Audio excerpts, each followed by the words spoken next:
And I know that that's really difficult. And I know that in this process, especially, it's probably got to be extremely difficult. You're having to compete against multiple women, and that happens anyway in real life, but it's in front of your face at this point. And we all believe that we would make amazing partners. And essentially, we would. Like, if you're entering into a relationship with strong and good intentions, then you would be. But not everyone is going to vibe on the same level. And there's oftentimes where you'll run into someone where they would seem to be someone who would be a great relationship.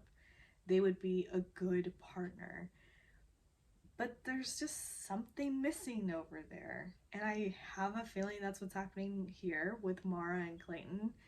I just don't think Clayton is interested in Mara that way. And it's nothing against Mara and who she is and Clayton and who he is. It's just they're not a match.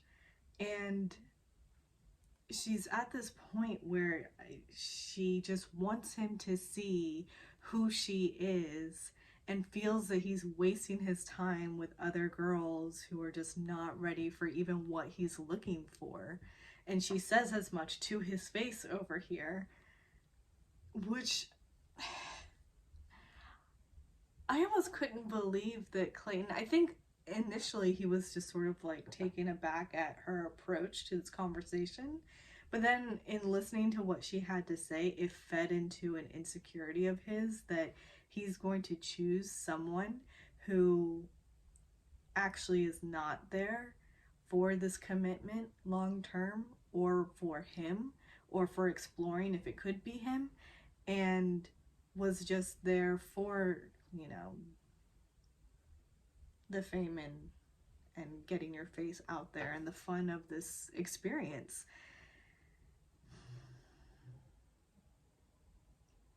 Anyway, yeah, that's Mara's thing. And the thing is, it's going to be recycled, and it's just rinse and repeat throughout the whole rest of the episode. So in the rose ceremony, then, you're really jumping between Mara's ITMs, spewing all of that, and Marlena's ITMs, talking about how she really does feel a connection.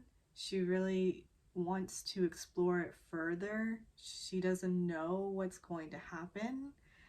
And ultimately, Mara gets that last rose. And Marlena's going home. But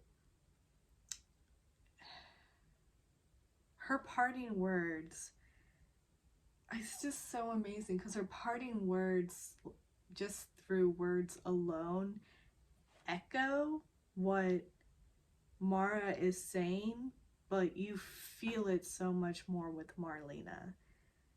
I did write down what she said because it was beautiful. The first line, she says, "I'm disappointed, you know?" But that did not, it sounded like Marlena. It did not sound like Marlena in this moment. The audio quality over there was slightly different. So I think that they just popped that in there. Don't know why, because what she goes on to say is amazing. I don't think you needed that line. But maybe in her ITM, she wasn't talking about Clayton so much. But anyway, Marlena says, "I'm gonna leave here with my head held high. I'm always gonna believe that there is someone out there for me, because I'm the prize. And I'm never going to forget that. I'll find love when it's my time." That is so beautiful. And it's exactly what I think Mara thinks that she's saying, because she's saying it in so many words, but it does not feel the same way.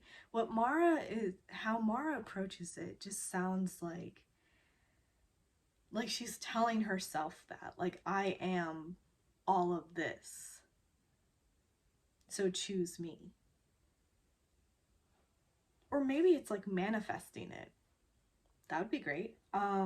But with Marlena, it's like she's there. She knows who she is. She knows what she has to offer. And this just wasn't it. But her time will come. I think it's really hard to get in that mindset. I think it's really hard to recognize that and believe that for yourself. I'm still going through my journey of getting to where Marlena is. But that's really what it comes down to. And I thought that was so beautiful. And I hope that one day she finds an amazing person who just embraces and echoes who she is, because Marlena's amazing. So I hope to see her in paradise. Okay, so Marlena's gone in that gorgeous green dress, by the way. That like long sleeve wrap around to the rest of the dress, and it was glittery, but it was this emerald green color. Oh, it was so beautiful. Anyway, so she went out in style. All right. So everyone is heading to Croatia now. And Mara is continuing to spiral. Yeah. So Teddy is going to be pulled on the one-on-one date, the one where they're just exploring the new city. But she's coming into the nighttime portion in her ITM. She's talking about how she has something to tell Clayton. Gee, I wonder what that is. So, sorry, because we know from the very first episode that she's a virgin. So that is what she's going to speak to him about. And she talks about how her mom was a teen mom. And so she felt that she was sort of heavily encouraged to save herself, probably for marriage. And she is coming to realize that that's just not for her. And she is a sexual person. She celebrates that side of her, and she just knows that she does want to wait for falling in love first. And then Clayton asks her if she's ever been in love, and I just want to be like, Clayton, she's a virgin. So no, no, she has not fallen in love yet. And anyway, so he asks her, what does love mean to her? Because she's also on the younger end, I believe, early mid-20s, and hasn't been in love yet, which means nothing, but anyway.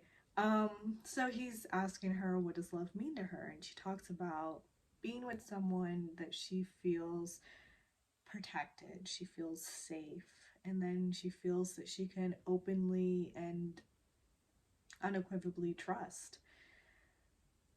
And of course, this feeds into Clayton the manly man. And, this sort of makes him feel a little better about, I guess, the fact that she has never been in love. I don't know. Because he did look a little some sort of way when she mentioned that. But anyway, he goes on, and in his ITM, he is talking about how he's excited about the potential of being her first. First of many things is what he goes on to say, but also potentially being the first person that she falls in love with. I mean, that's all there. He gives her the rose. Happy, happy. No, I mean, like, yay. I don't think Teddy is making it too much farther. We haven't seen a lot of moments with her and him. She's actually sort of faded into the background a lot. I think we see a lot of shots with him and Rachel. We see shots with him and Gabby, him and Susie. Yeah, I'd say those three probably. So, I mean, I'm happy for Teddy, but I don't know what's going to end up happening. I wonder if she will make it to home, or not home. Fantasy Suites comes after Hometowns. Yeah, it's the top three. So, yeah, I just wonder. Anyway. Back at the hotel, they're waiting for the date card that's going to talk about who's going on the group date, which essentially will show who's going to have the one-on-one. Mara and Susie both voice out that they want the one-on-one, and Serene sort of lays down the law and says that it probably won't happen to someone who's already had one. Which I don't know. I just thought was a funny comment. It really just dampened down everyone's mood. But anyway, Sarah gets the one-on-one date, and this will be her second one, which of course sends Mara just. So the group date, Mara's entering it, and she's like, you know what? I'm going to go hard because I'm not going home. I think is actually what she ended up saying. And they meet these Croatian warriors, and they're going to dress up and have these little tournaments, eat interesting foods, and profess their love for Clayton. Mara's going hard at all of them and unfortunately losing every single one. Yeah, because I don't think I don't even remember who she was up against, but I don't think she managed to push out someone from the circle thing. She did eat food, but she got beat. Let me just say it that way. Beat by Serene, who ate more. I don't even know. I don't know. Um, and then in the professing the love, Serene actually says like this sweet thing about how she has a deep connection with him and her feelings are growing. And anyway, it's just said very eloquently and sweetly. And Mara then goes in with this. I mean, she comes up with this poem. At least I think it was her. Who knows? Maybe a producer wrote it and handed it to her. But anyway, she has this poem and she talks about sort of, she's there for the right reasons and ready for marriage. And it ends though with, hold on, I didn't write the whole thing, but I think I did write. Yeah, it ends with her telling Clayton that he wants to like pick a wife, so use your head, but she points towards his privates with her sword when she said use your head, and I was like, okay. So that's where we're going. I don't know. I feel like if you're seriously wanting to be with Clayton. Oh, yeah, because before this, going into it all, she was talking about how she brings so much to the table and he is tall, sexy, and he brings a lot to the table as well. Like, she said it as if that was an afterthought. So she brought up just all these physicalities about him. And then talking over here about to use your head, I'm just like, so do you actually want a relationship with this guy? Do you have feelings for him? Or do you just want to be picked? Like, that happens to a lot of people, right? We want to be chosen. So a lot of times when you're going through dates and everything, you really need to check in with yourself and really address, do you like the person? Like, are they who you want to be with?